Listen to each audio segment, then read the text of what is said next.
আমি দুৰ্নীতি বিৰোধী অসমৰ দৰংগিলা সমিতিয়ে 3 ঘণ্টীয়া এটা অৱস্থান ধৰ্মঘট কাৰ্যসূচী পালন কৰিছোঁ। ইয়াৰ আগতে আমি 2টা দিনত কাৰ্যসূচী পালন কৰিছিলোঁ।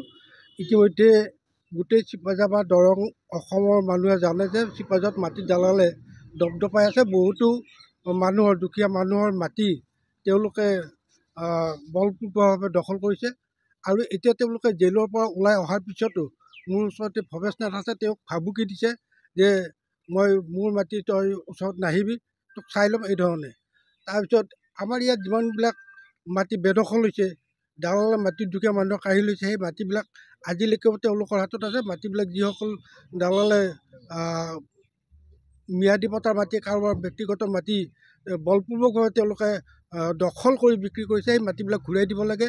বেদখলকাৰীসকলক আইনমতে যিখিনি শাস্তি হয় কঠোৰ শাস্তিৰ ব্যৱস্থা কৰিব লাগে। চৰকাৰে যাতে কোনো কাৰণতে কোনো বেদখলকাৰী ওলাই যাব নোৱাৰে তাৰ কাৰণে ব্যৱস্থা ল'ব লাগে। আৰু মাটিৰ যিখিনি কেলেংকাৰী হৈছে, ইয়াতে চৰকাৰী মাটি বেদখল হৈছে, ভোটৰ দলত বেদখল হৈছে, চুতীয়াকাটাত বেদখল হৈছে, বেংনৈত বেদখল হৈছে। গোটেই বেদখল কাৰ্যৰ লগত চিপাঝাৰ ৰাজচক্ৰ বিষয়া, দৰং জিলা প্ৰশাসন সকলো জড়িত হৈ আছে। আৰু মাটিৰ দালালৰ লগত আমাৰ দৰং জিলা প্ৰশাসন, বিশেষকৈ SP অফিচ, আমাৰ চিপাঝাৰ থানা, DC অফিচ, গোটেই চব জড়িত হৈ আছে। গতিকে মুখ্যমন্ত্ৰীক আমি ক'ব বিচাৰিছোঁ যে দৰং জিলা প্ৰশাসনৰ গোটেই প্ৰশাসনিক ব্যৱস্থাটো, প্ৰশাসনিক বিষয়াসকল মাটি দালালৰ লগত পোনপটীয়াভাৱে জড়িত আছে। গতিকে তেওঁ নিজাববীয়াকৈ ইয়াৰ ওপৰত ব্যৱস্থা ল'ব লাগে।